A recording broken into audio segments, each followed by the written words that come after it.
Welcome back to What the Football, everybody. The Premier League is back. It was back this weekend.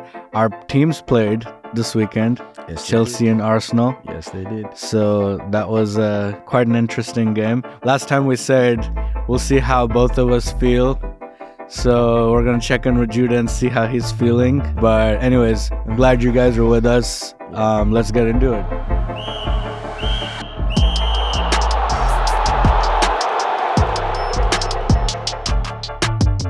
Okay, so before we start talking about anything from the weekend, I think we should first pay our respects to Sir Bobby Charlton, who passed away.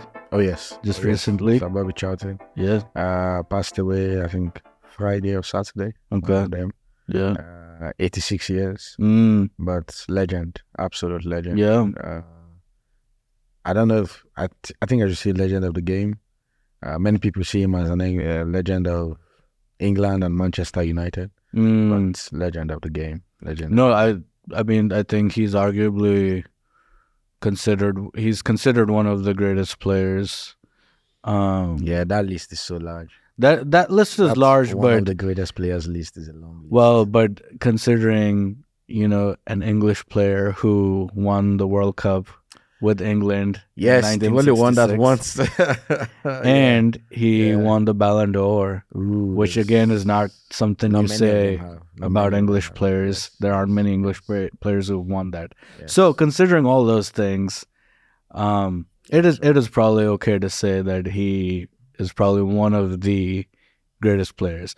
I think for me, what's interesting is that I don't know much about him. I know that he's considered a United legend. Yeah, definitely. United, England, definitely. Yeah. Yeah. But I don't know much about his playing or anything.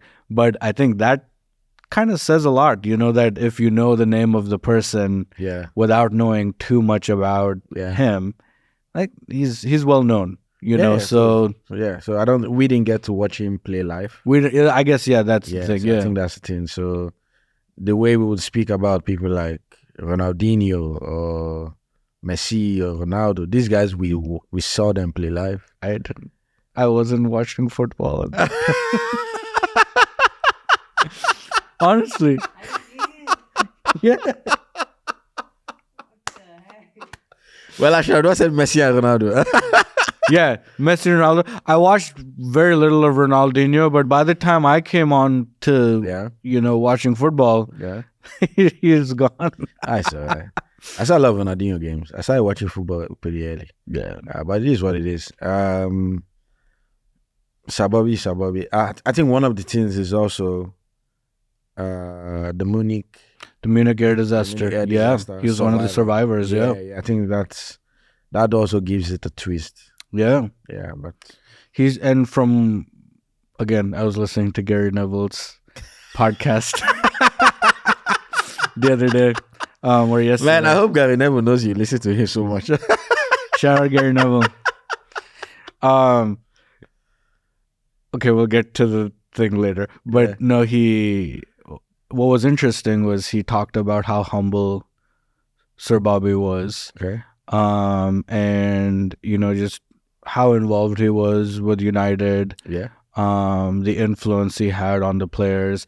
But what the story stuck out to me that he told was when I think it was some sort of a match. I don't know if it was like a league match or what, but Neville, while defending, they were winning like by quite a few goals, and he like just went straight in and tackled a player, like really bad. And I think in the game, and even like the modern game, I guess, you still demand that of the player. That like, even it doesn't matter how much you're winning by, you still, show fight and stuff. But Sir Bobby went to him and he was like, we don't do that at United. We show class. And I thought that was very interesting. And I think this was one of the things we saw, one of an interesting facts about him, that he was maybe only cautioned twice in his career. Yes. That's huge, man. Oh, yeah. That says a lot.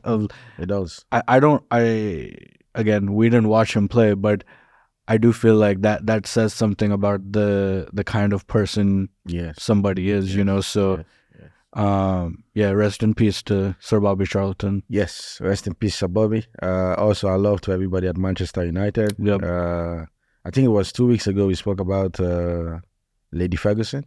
Yeah. Now we're speaking about Sir Bobby. So, Yeah. our condolences. Yeah. But anyway, moving on. Premier League. Yeah. There were some derbies that happened. Yeah. Let's talk about back. Liverpool versus Everton. Oh yeah, the Merseyside derby. This time at Anfield. I wasn't expecting Everton to win, to be honest. Nothing against Everton. Come on. Nothing against them. You just said that. I'm trying to be honest, bro. Nothing against Everton. I don't think they've had a really good season. Fair, yeah. That's fair. At least compared to Liverpool's season. I wasn't expecting them to go to Anfield and like win. Well, it's always hard to go to Anfield, isn't it? It's just Although Liverpool is Liverpool in the sense that some teams that you expect to not win at Anfield might get a win. True. That's true. But with the derby comes the extra passion and all of that. Right. I wasn't expecting Everton to win. But any hopes they had got dealt a huge blow after Ashley Young got his red card. Right. So Ashley gets his red card in the first half. So were they, cause I didn't watch the game, were they playing decent until that point? Everton? They were okay. I think they had in the first half, I think they had the best chances of the half. There were two of them. But Ashley got 2 yellow cards, and I think the 2 of them were against Luis Diaz, a foul on Luis Diaz. Okay. You could argue it was a little harsh. You could argue that there were other instances in the game where the ref could have done the same, like give Liverpool players yellow cards. He didn't. But when you are away at Anfield in a derby and your defender gets sent off in the first half, I think after that, it felt like Everton were just playing to get a draw. They just wanted to see if they could see it out at 0-0 and go home that way. But Mo Salah had other plans. Yeah. The first goal was a penalty, handball against Michael Keane. And the second goal was just a beautiful counter-attack. But I can't blame Everton. The game was almost up and they were losing 1-0. What do you stand to lose? You just send men forward, try to see if you can nick an equalizer. But then Liverpool hit them on the counter and Salah made it 2-0. Pretty straightforward game. Kalas. Yeah. Yeah, so. There was some talk about the Michael Keane handball. Yeah. I think it's a handball. It was a handball? I think it is. So he wasn't trying to be the goalkeeper. So he wasn't like stretching out to save the goal. Sure. But his hand was away from his body and the ball hit him. I don't think I have anything against that. Okay. I think it was a handball. I just remember there was some debate about it. I don't know how much of a debate, but anyway. Well, nearly every decision in football will be debated. But for me, I don't feel like, I don't have anything against that. Sure. Fair. I think there was a few other instances, like Sean Dyche got a yellow card. He did, I think, because Konate was on a yellow card. Okay. And then I think it was Beto. Beto got the ball, was trying to make a run. Konate kind of put his hand and I don't know if he pulled him back or but he obstructed the guy's movement. Okay. And the referee didn't give him a second yellow card. And I think Sean Dyche kept complaining, going, yo, Ashley got 2 yellow cards. And why are you not doing this? So I think the yellow card he was hoping that Konate would get, he got it. That's one way to look at it. That is one way. So he was requesting for a yellow card, but for someone else, but he got it. And the funny thing though is in that game, after that instance, so after Konate's foul, not up to 2 minutes after that, Klopp pulls him out. Yeah. So I think maybe Klopp felt like he was lucky to escape a red card. Also, maybe Klopp just thought about it and go, we've had too many red cards this season. So Konate was pulled out, I think, for Matip. Literally a minute and a half after that. Smart.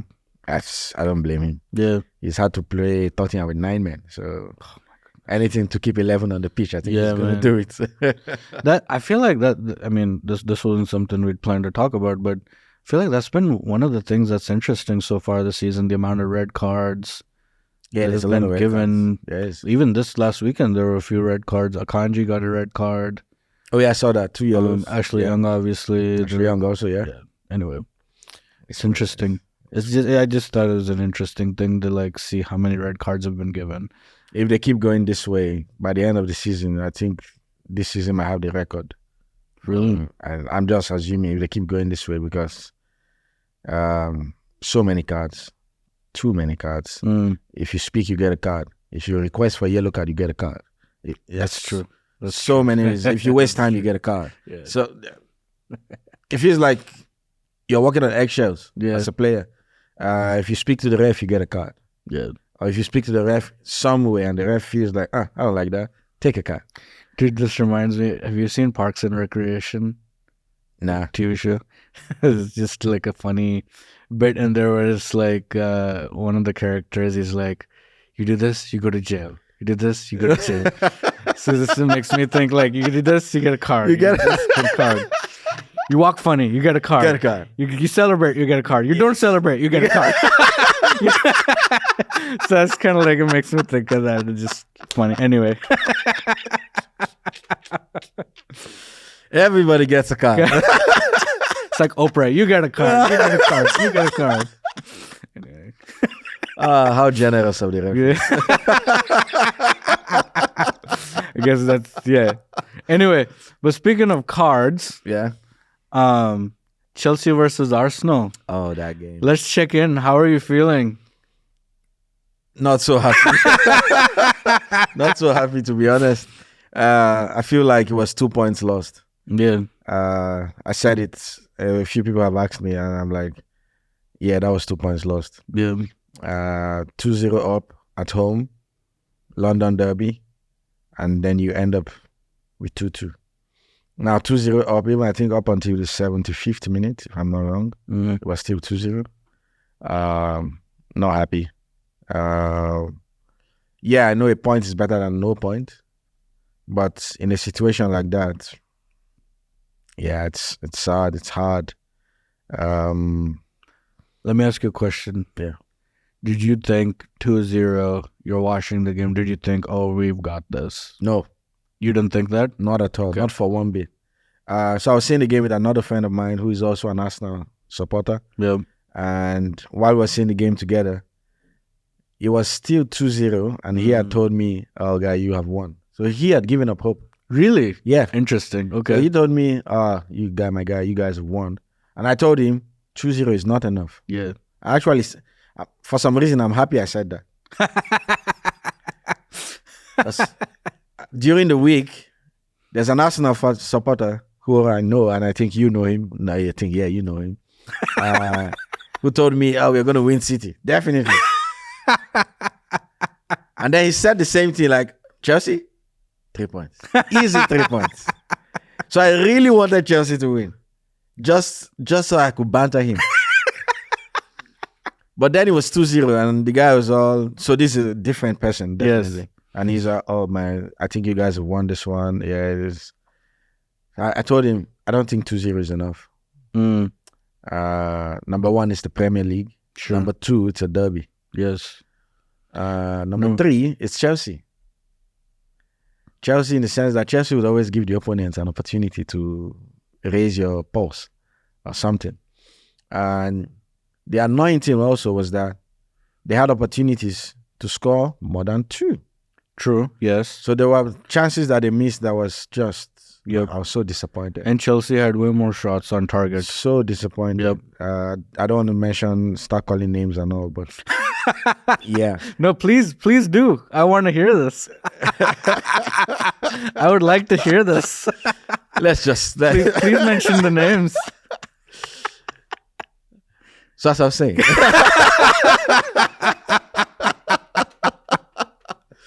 But part of it, let me just say this. Declan Rice's goal pissed me off.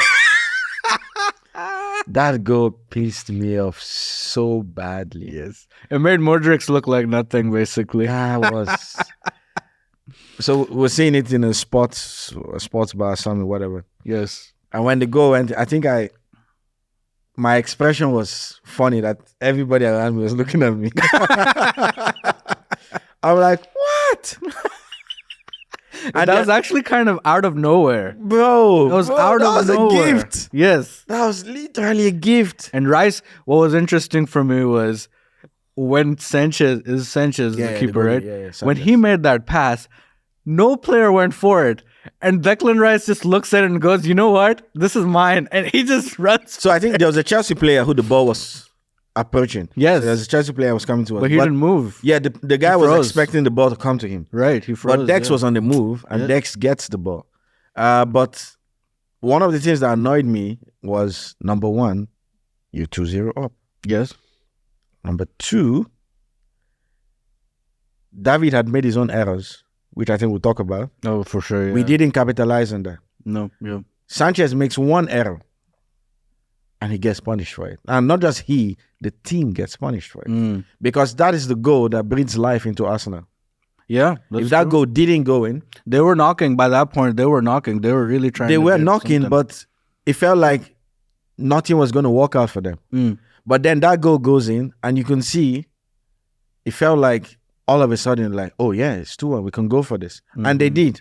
And the annoying thing is, they could have nicked it in the end. Yeah. The Edin Ketia chance. Yeah. If that had gone in, I would have just walked out. Because I'd be like, what? From 2-0. Yeah. Oh my gosh. I think for the neutral, it was a good game to watch.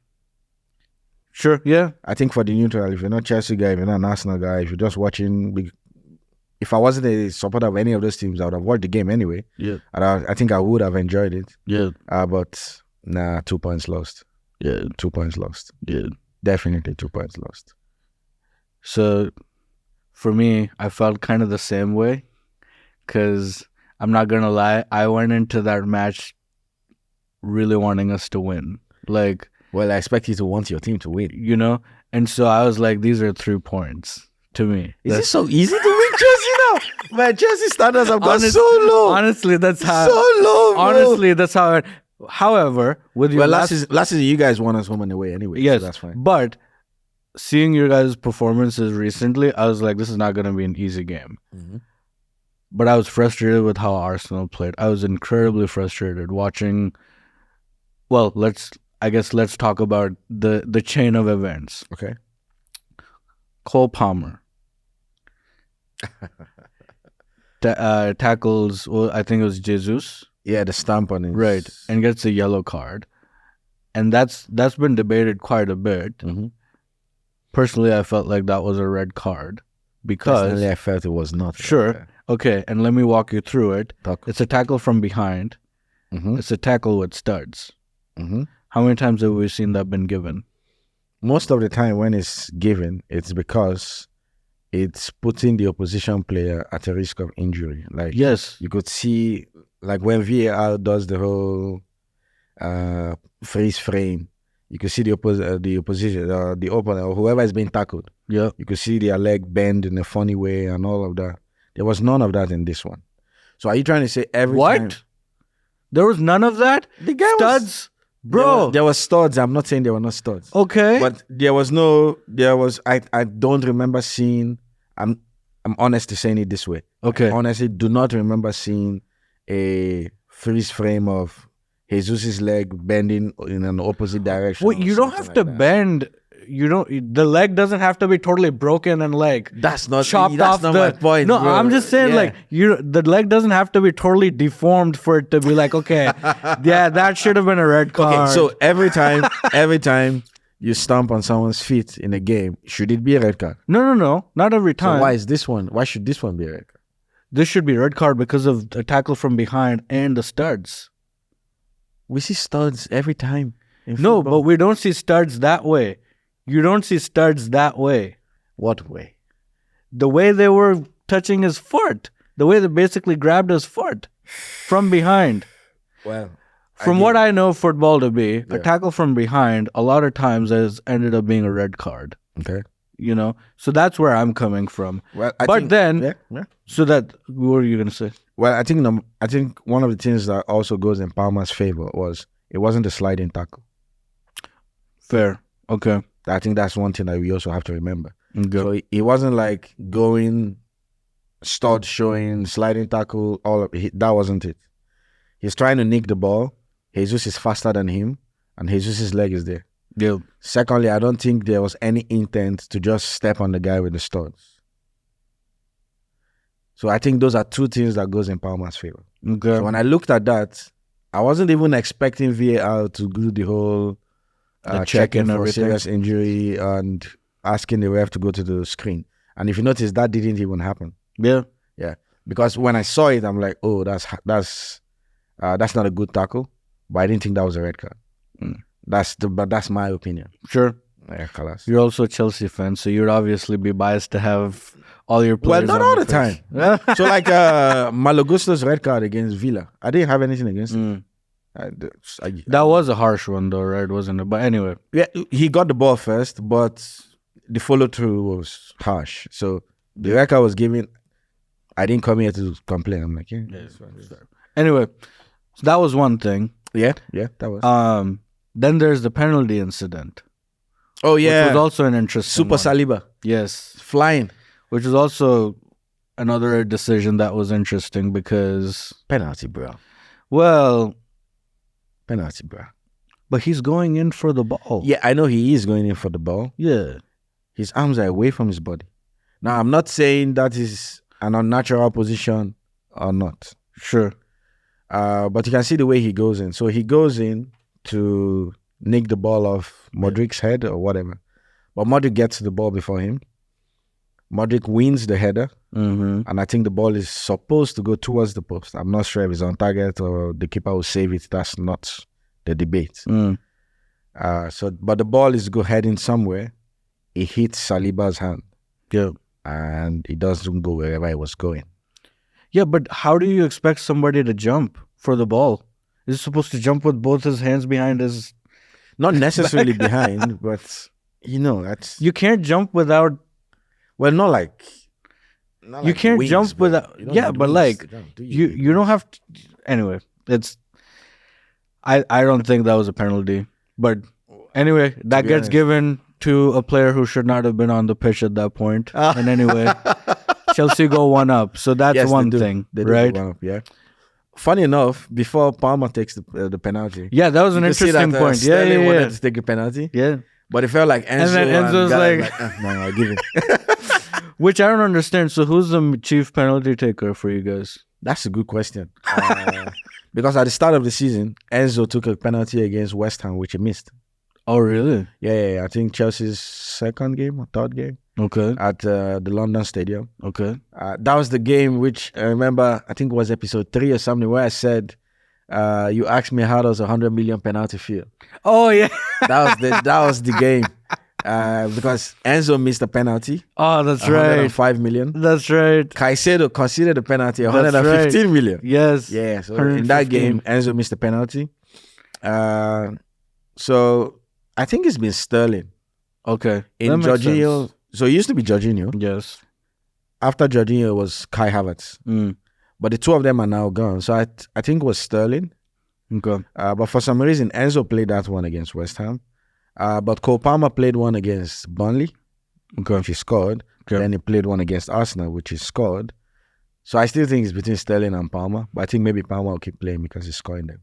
Yeah, that's probably why he was trying to take it again, because he probably wants to be the chief penalty taker. And probably it's a way to get the coach to see, hey, or the manager to see, I can score these. So let's see. Anyway, but yeah, that was an interesting part as well. I saw that. I was like, I don't know what's going on there, but I don't blame Sterling. I think he's having a good season. He's confident that he can score a penalty. Yeah, he can go for it. Right. But Palmer also wants to play it, so yeah, it's good. No problem. Both former City players. Yeah. True. Anyway, back to the game though. So 1-0. Then Chelsea score the second goal. Mikhailo Mudryk. Oh yeah, great goal. Trying to go for a cross. I don't disagree with that. I don't feel. I always say what I think. Yeah. I think I'm not sure that he was going for goal. No, he wasn't. His eyes were towards the. I I'm not. don't know who was.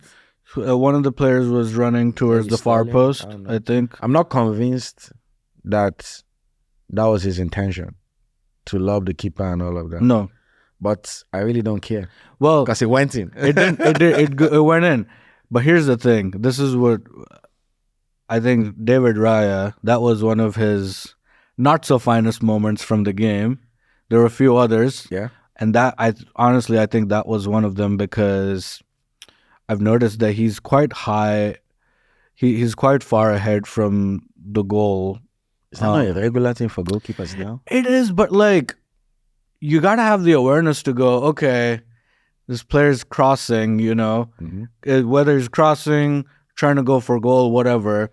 Like you want to start taking steps back a bit and see if like. Okay. Sometimes keepers will do that just in case the ball ends up going, just to put it over. Yeah. But none of that. And I thought that was so interesting that like I don't know. Because the thing is, if David thought he was going to cross the ball, maybe, well, first off, if he wasn't expecting him to go for goal, should that be considered a goalkeeping error? I think it partly is. I really think it is because the goalkeeper is not expecting the guy to go for goal and he's hoping, okay, I'll just be around my box to see if the cross comes in, maybe I could go with and give it a punch or something. Maybe that was one of the things he was considering. Maybe. Yeah. So funny enough, why am I defending the Arsenal goal? Yeah, I don't know. What's wrong? let me just have a go at him for no. I mean, I do think with this and just with a few other errors that happened. Yeah.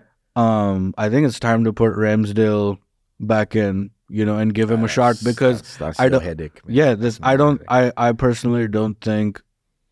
I think this is proving to be. It's proving to put more pressure on both of those keepers than it needs to. I think both of them or just David?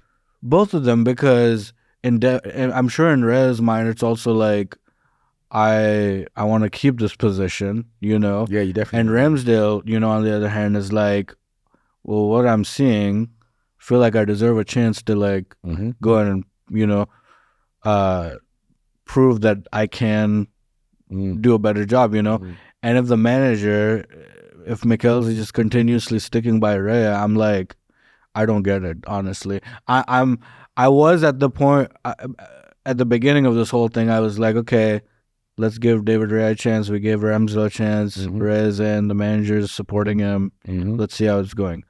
But I'm starting to feel like, okay, I kind of don't get it. Like Rea's had quite a few mistakes here and there. Well, I think Ramsdale wasn't even at Stanford. I think he just got a son. I think his girlfriend has given birth to a son.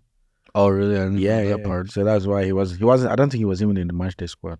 Oh, dang. Okay. Yeah, but that was family reasons, definitely. Real. His son has just been born, and makes sense to give him that time to stay with his fam and be there for his baby. Yeah. Well, congrats to Ramsdale then. I guess I didn't know that. Well, you see, I do. But I think for a team like us, you guys are in a good place where you have those two.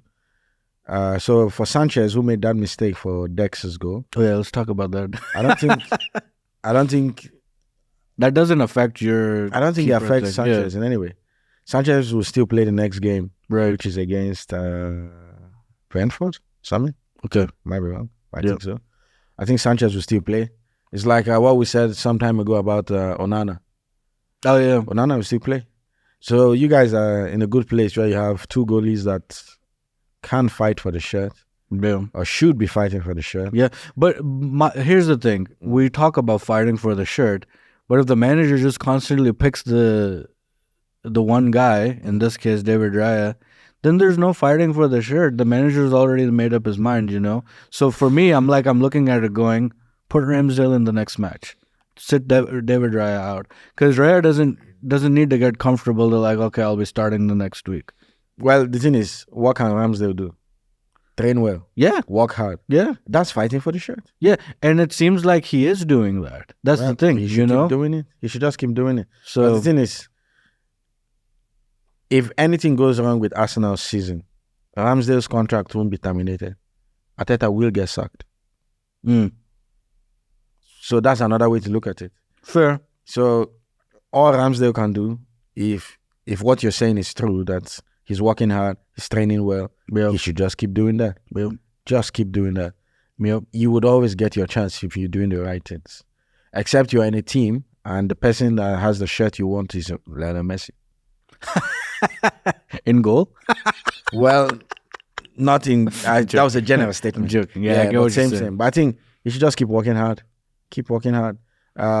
One of the things I think I heard Mikel say was, nobody knows Ramsdale more than I do, or not many people do. And he said things like, when people were all against us getting him, I stood by him. I know he's a good goalie. I got him. And he's proven it.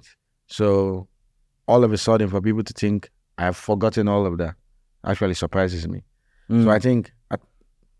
I don't doubt that at all. I totally like. To be honest, when he was signed, I wasn't like, oh, this is the best goalkeeper in the world. No, I think like, everybody was that like, way. Oh, Yeah. wow. I think he was signed for like 30 million. Yeah. Like, oh wow, 30 million for this guy. Oh, I hope he's worth it. That's one of it.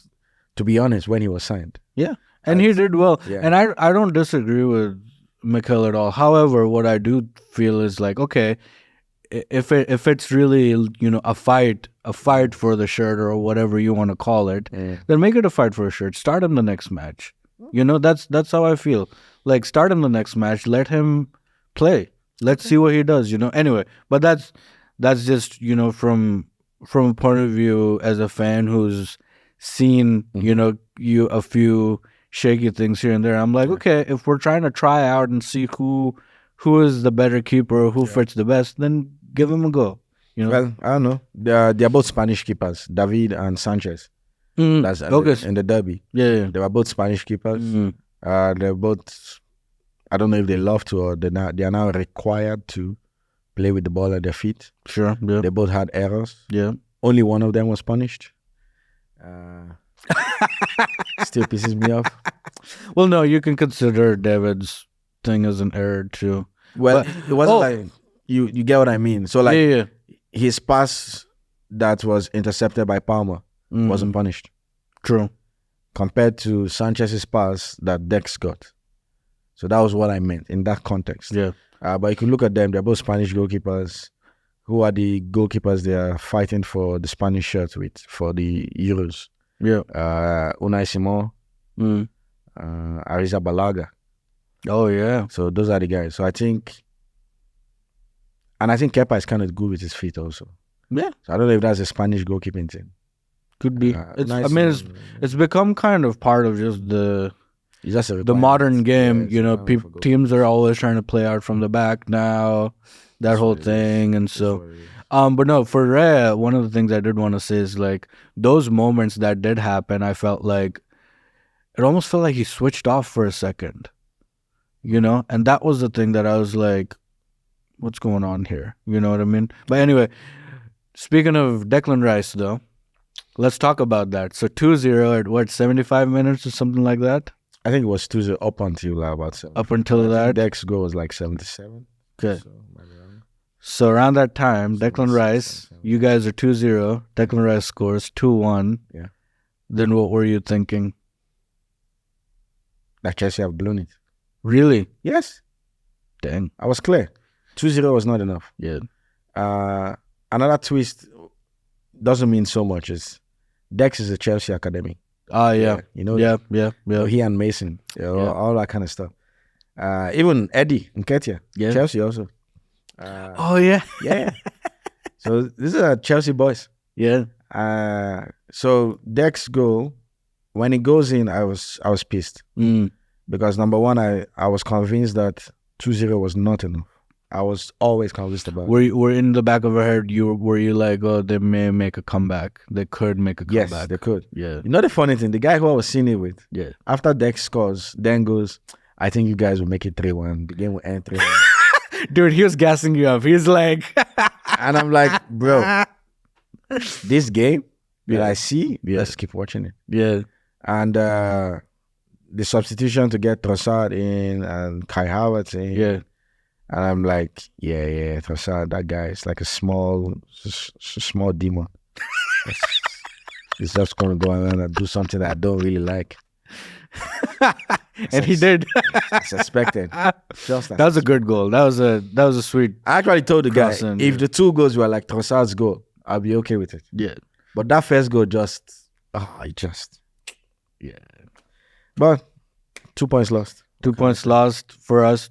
A point gained. Definitely a point. A performance not worthy of a point. I will also say that. The guy I was actually seeing the game with was asking me, where's Odegaard? I'm like, he's your player. Yep. He was like, where's Odegaard? I'm Yep. like, so it feels like Odegaard didn't have a good game. Or He had did an not off have a day. good game. It seemed like it. So somebody we were talking to. I was Dennis, our guy Dennis, who runs our social media. Shout out Dennis. The guy who didn't know Sir Bobby. Oh man, that's another whole other thing. This is you have to, I guess, give him grace because Well, he's a young boy. he was born in after 2000, I think. So Yeah, but he doesn't. Yeah, okay. yeah, he's a baby. So I didn't say that. Yeah. I did not say that, Dennis. I did not say that. I said that. Yeah. And he knows it. But no, so he's young, he's a kid, so he didn't know anything about Sir Bobby. So when you and I were talking about Sir Bobby passing away, he's like, "Who is that?" Then we were both like, "Oh my God." Anyway, what was Dennis saying to us? He said something. Yeah, he said something about what were we just talking about? I totally forgot. Odegaard. Oh yeah, he was saying that he watched the City game, I guess, as well, and Haaland didn't seem to have that great of a game. I think he scored. Yeah, he got a second goal. He got the goal, but like it didn't seem like he was his usual self. Yeah, but the second goal was great though. Yeah. Yeah. But it made a comment about how it was probably them getting knocked out of the Euro qualifiers if it had something to do with it. Because here's the thing about Odegaard. Similar to how the match was against City, he was running around the whole pitch. He was running, he was trying to press and do everything. And I just wonder if this was just one of the matches where like he was a bit off of his game. He didn't he kind of wanted to do all the things, but he wasn't doing the things that he should have been doing right, you know? And so that's why I felt like it was just an off game for him. I think just overall, I was disappointed with Arsenal's performance because the team chemistry wasn't there. I felt like there were so many passes that just I was like, what is going on? What if it was just Chelsea playing way better than you guys expected, especially in the first half? I wasn't impressed. I wasn't impressed with how Chelsea played because you guys had chances, that's for sure. However, I don't think there was anything that I was like, oh wow, they're really playing much better than us. Because I think for me, I know what Arsenal is capable of. And of course we saw that with them coming back then. You know what I mean? And so to me, I'm like, this is not the Arsenal that I watch, you know, almost every weekend. This is a different Arsenal. Something was not right. Or maybe it was just the international break. And it could have been just the international break and everybody came back. Like Ben White, I didn't feel like was playing that well. Zinchenko was taken off at halftime. Zinchenko was taken off at halftime and Tomiyasu was put in. Which, by the way, I felt like Tomiyasu did quite well. But yeah, it was just one of those matches. And yeah, I guess. But a point gained. And you know we move on, still unbeaten. So Shout out to you guys. we'll still keep that. You guys, how far we go? You guys didn't let us have our flowers. It's all right. Just let us have our flowers, bro. Just let us have those flowers. But that's fine. I think we should move on. Yeah, it was a good game though. But I guess that's the Premier League, and all the other things, many other things happened. So United won. Yep. Villa. Oh yeah, 4-1. Having fun. Yeah. With West Ham. I think they're 5th on the table now. But all of that Premier League stuff. So it was a good weekend to have the Premier League back. But I think we want to look forward to El Gran Clásico. Yeah, La Liga.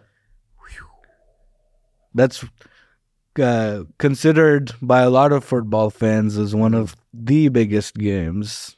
Yeah, in the year. I guess, yeah, it has a lot of history around it. Barcelona, Real Madrid. Yes. I think when we started, one of the questions we asked was, is El Clasico still a big game? Some people were really upset with that comment. With that question. It was just a question. Some people were like, that is not a question. The fact that we're talking about it maybe shows that it is still a big game. It is still a big game. With the history of the clubs. Yeah, it is. So Real is first, Barca is third. Yep. And it's a big game, definitely. Yeah, it might have lost some of its star power, but it is a big game. Yeah. Well, there's new stars, or there's stars in the making at the moment. Yeah. So Barca seem to be enjoying, I don't know if I should say all teenagers, but they're not all. But the guy who scored against he was a teenager. He's a teenager. Yeah, that was a good goal too.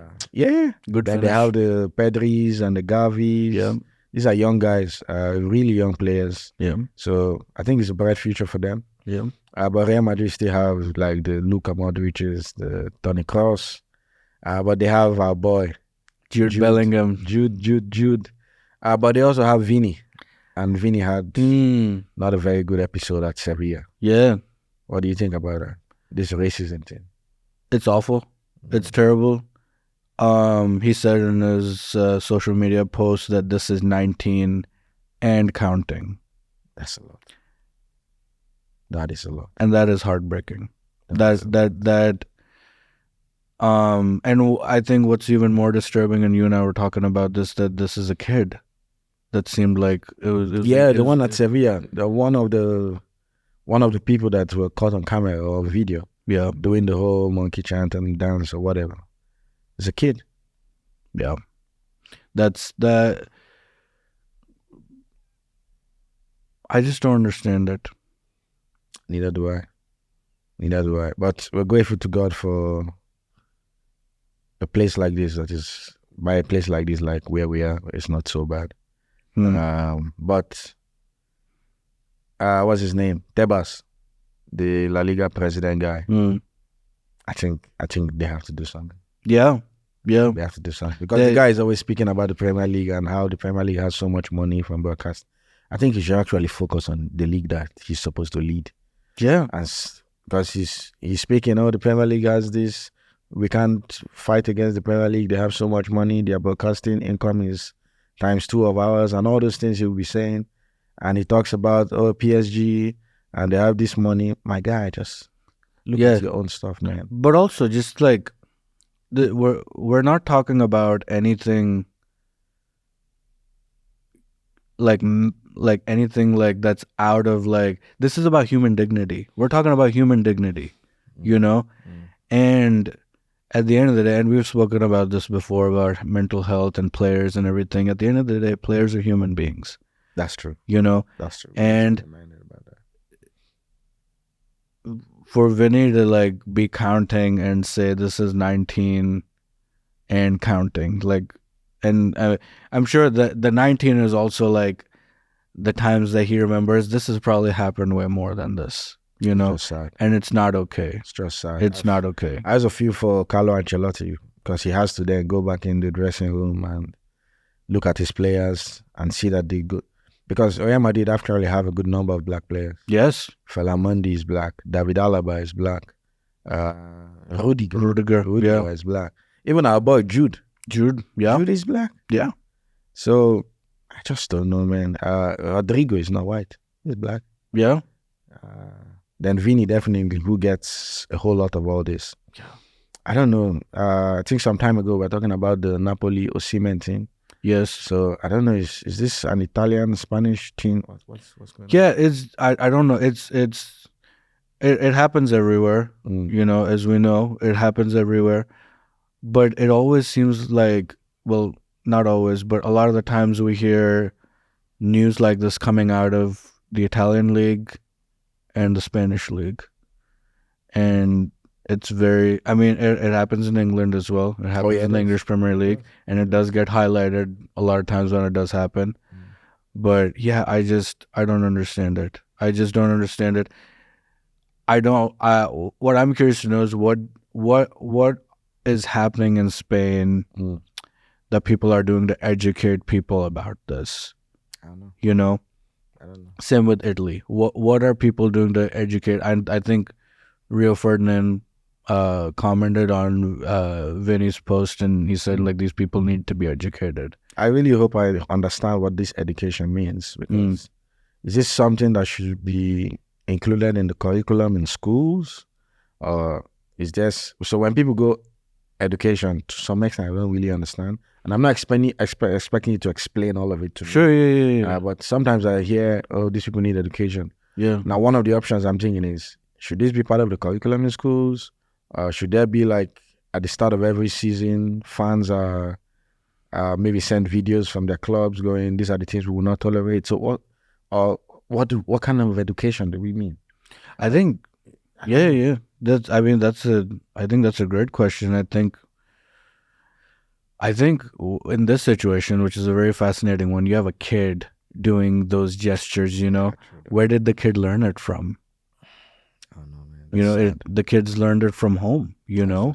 And so when we're talking about this, I think it's, for me, when I look at it, I'm like, if I have a kid, you know, I would want to teach that kid early on, hey, this kind of stuff is not okay. Everybody and this is the dignity that you give to people, any person, you know, no matter what skin color. At the end of the day, we're all made in God's image. Yeah. You know, and at the very least, that's the dignity we owe to one another. When you sit across from me, you are made in God's image. Yeah. You know, and so I owe you that dignity. Makes sense. And that's the kind of stuff that I think we need. Well, but like in all these different areas that this kind of stuff is happening, that's the kind of stuff they need to. And I'm not talking about religion, by the way, but just, you know, when you look at somebody else, you give them the dignity that they're a human being. True. You know. True. Good point. And so when we're talking about now what it means to be a human being, it's, we all come from different experiences, you know. I'm Pakistani, you're Nigerian. Yeah. We have different experiences, you know. And so being sensitive to those experiences, where we come from, who we are as human beings, you know. What is offensive, what is not offensive, you know. What can you say, what can you not say, why you should not say that, you know, or do that or whatever. And so in this case with the kid needs to be taught, like, hey, what you were doing there, that is offensive to somebody else from that culture who has, you know, a different skin color, and they have experienced things in the past or heard these things in the past. That is not okay for you to do that. And the kid needs to understand, I owe this person dignity. I should not do this, you know. But it's stuff like that, I guess. Does that, I don't know how you feel about that, but that helps. Yeah. That helps a bit. Well, I think shout out to Sevilla, because I think Vinny in his post said something about Sevilla they tried to rectify the issue the best they could. Okay. So I think it's good to see that. Good, yeah. When the players who go through this can actually recognize and go, oh, these guys actually tried and stuff. So that's good stuff. Yeah. But I do hope that El Clasico doesn't have such an image painted about it next week. And with the match coming up, yeah, because you don't want, you look forward to a game like El Clasico, and if an incident like that then happens, then, you know, one of the things I like to do is watch football and enjoy football. Yeah. And then we talk about football. But we won't be talking about football. Yeah, that's the point. That's true. So if they go to Camp Nou and something happens, we would spend much more of our time talking about an incident that should not have happened, instead of talking about football. Just like we are right now. Yes. So I hope the Barcelona guys can hear us. Yeah. I think there's one Barcelona guy we know. I hope they can hear us and they respect everybody come El Clasico time. It's El Gran Clasico. Please let it be El Gran Clasico. Yeah, man. Let's watch football. Let's enjoy football. Just stop being racist. Like just I hope. It's the Michael Jordan meme. Stop it. Get some help. So like just people. Just Yeah. Anyway, But moving on, somebody who would not, well, not just that he would not be there. So over the week, yes. we got confirmation that my boy, I love him, one-time Chelsea superstar. Oh man, yeah, we talked about him last time. Eden Hazard. Oh my goodness, The yeah. Garden of Eden. Dude, how crazy was that? So even after the episode, was it after the episode? I can't remember. It was after the episode, or I think it was literally the day before. Yeah. You and I and another friend of ours, Charles, we were talking about this, and we were talking about different players, and then we talked about Eden Hazard. Yeah. And then that very same week, we hear the guy's retired. Yeah. Eden Hazard to me is a great player. Yeah, you have a huge connection because of Chelsea, man. Definitely, because Give you some of the best years. Very best. Some of the very best. I think his best football was played at Stamford Bridge. Absolutely, yeah. Madrid supporters might remember him in a different way. Sure. But for Chelsea supporters, we remember him as that little magician. Sure, yeah. We remember goals like the goal against West Ham or the goals against Liverpool. Oh gosh, A lot of goals against Arsenal. or the goal against Arsenal where he literally runs through the team. We just remember him winning foul upon foul, getting fouled and winning set pieces. We remember him for man of the match display after man of the match display. Yeah, he's great. Ah man. I think City actually put up a post on their social media feed with Yaya Toure like, my guy. Oh yeah, that I remember that. I think the caption was something like, even Yaya Toure was tired of this guy. Yeah. Like, the guy was just. And I remember one of the games. I can't remember. I think it was it against Stoke or something? I can't remember. Halftime.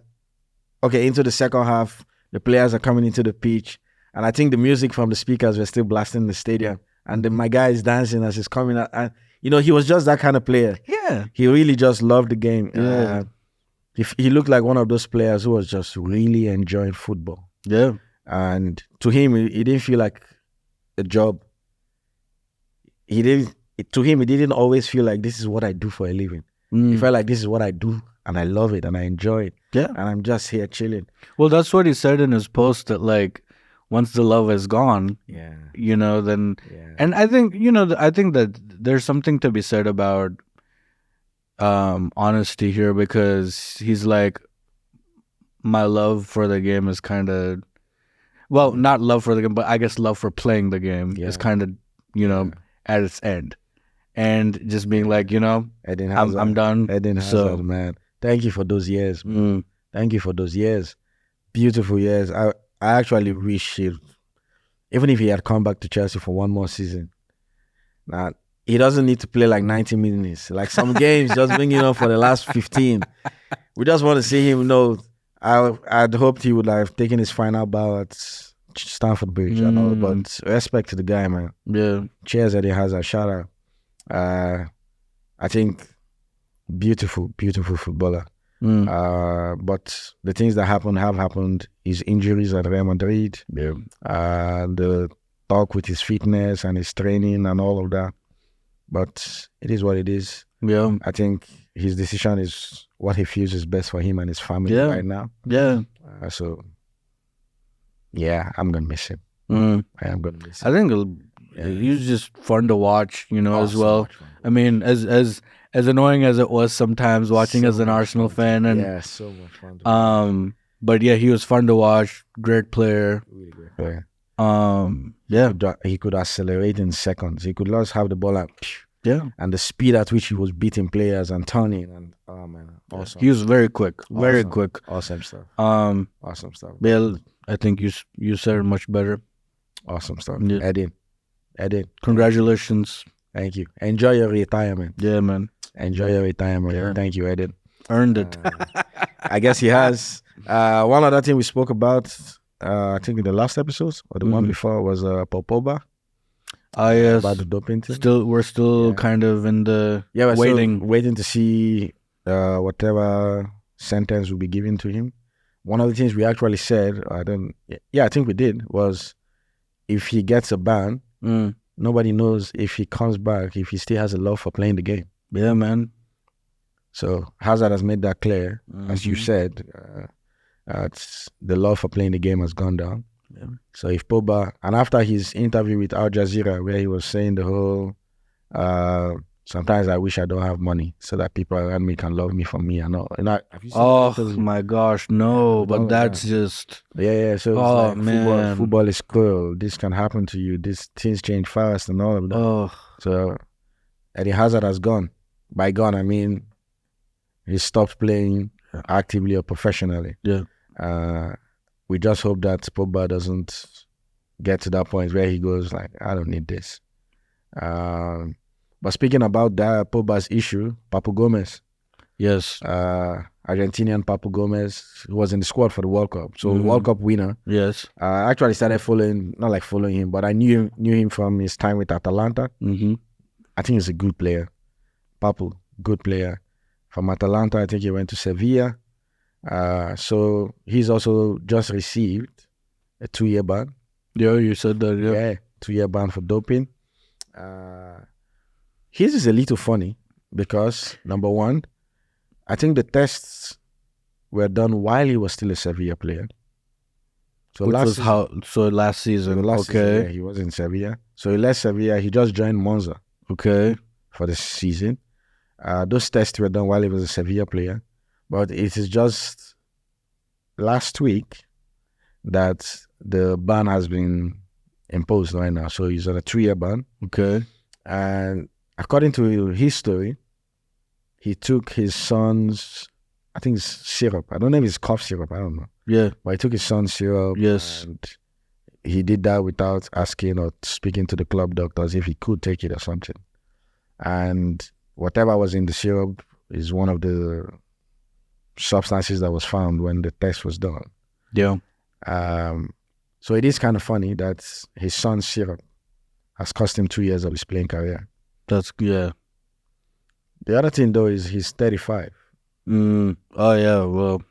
So by the time the ban is over, he should be 37. Yeah. So that could be another player who is maybe seeing his way to the end of his time in the game. Yeah. But this way. Yeah, that's very unfortunate. It's also just so interesting to me to hear that you don't know what's in the things that you take. Even so much of the food that we eat, there's so much processed stuff, which is not very good. I say that now, I'm probably gonna eat something processed right after, but whatever. But it's like like with medicines and all this kind of stuff, you just don't know what's in it. And what I'm curious is, how do these players know what's okay to take and what not? Because I feel like that's kind of what's similarly that happened to Pogba, I guess. I don't know. Pogba's own was what did he say he took again? I read it somewhere. I can't remember one. Can't remember now, but I read it somewhere. But I think the thing is, that's why they have this strict diet thingy. Well, that's one thing. It's one of the reasons why they have their strict diet. Sure. And, actually, many of them have their own personal chefs. Yes. Because they're on diet, and when they are in training, the club doctors are always monitoring what they're eating and all. And they can also afford to have personal chefs. I'm just saying.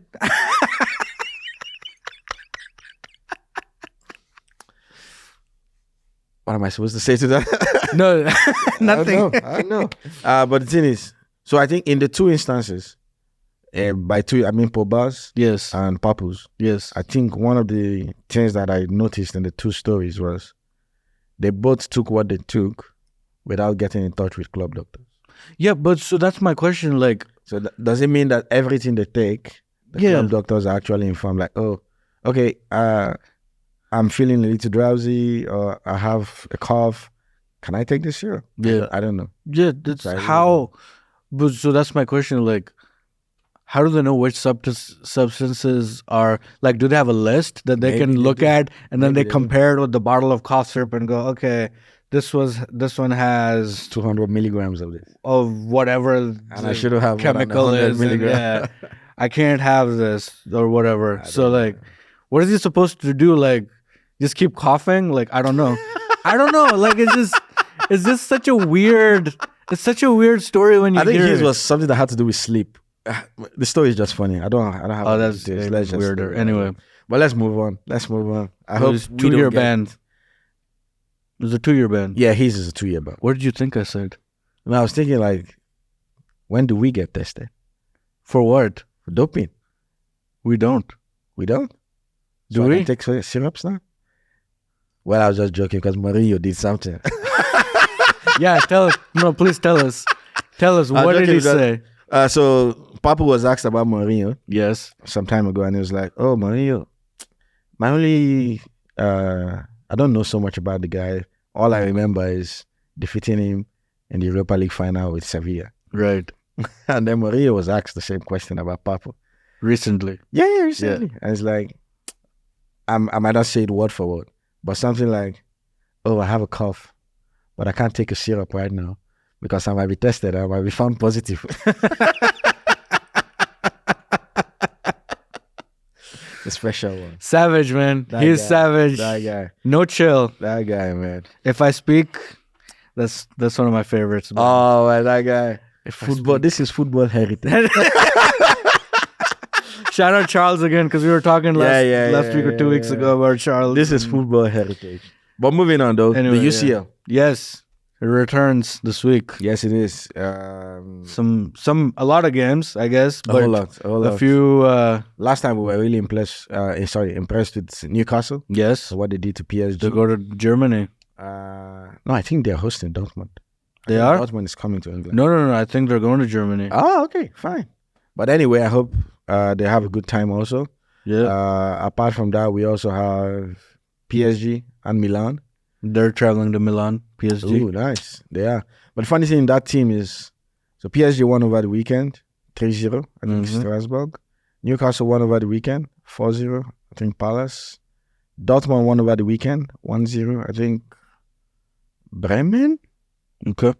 I think Werder Bremen. Milan. Milan lost Oh. at home to Juventus. Oh, dang. Okay. Yeah, so let's see what they do against PSG.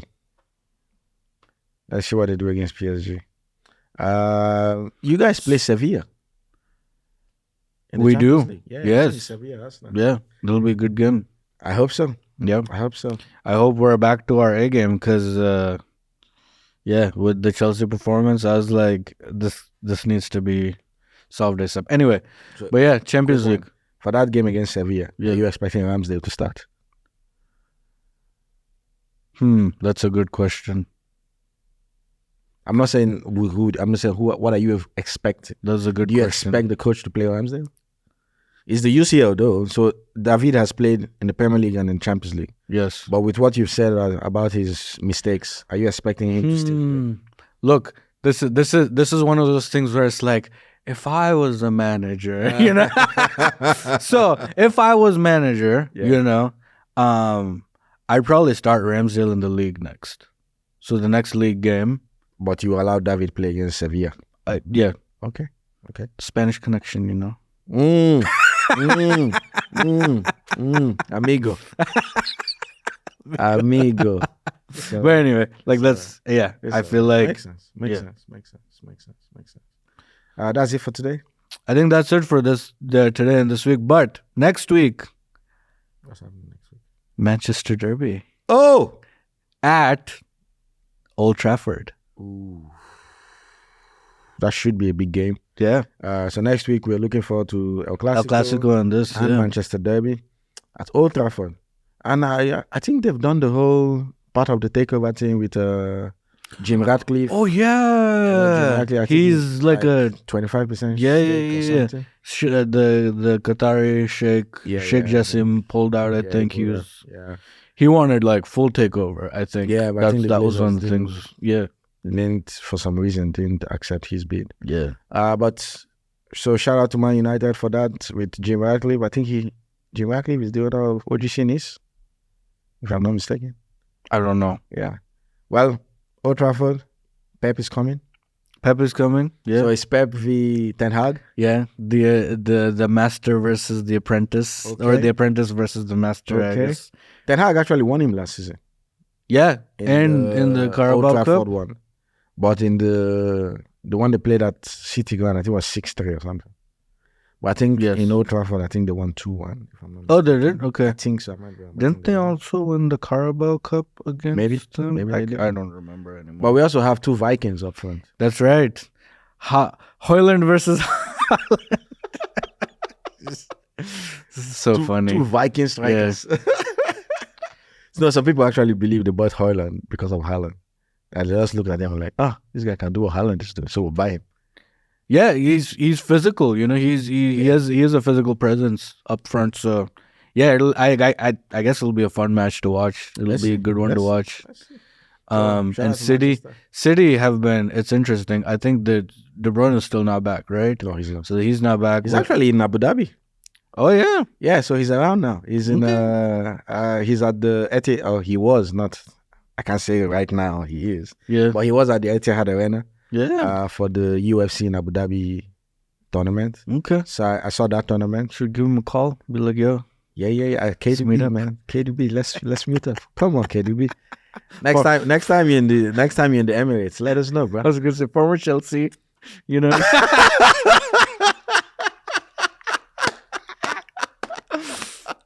That's a good one. That's a really good one.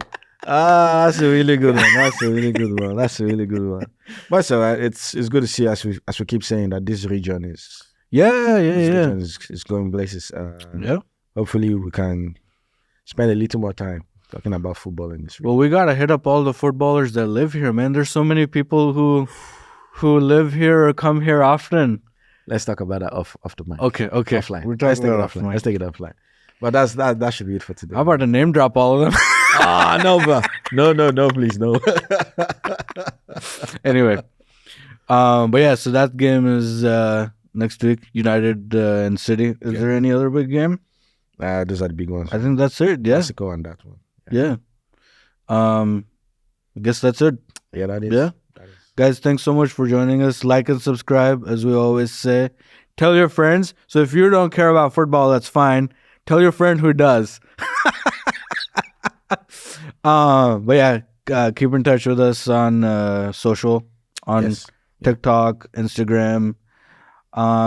Give us feedback.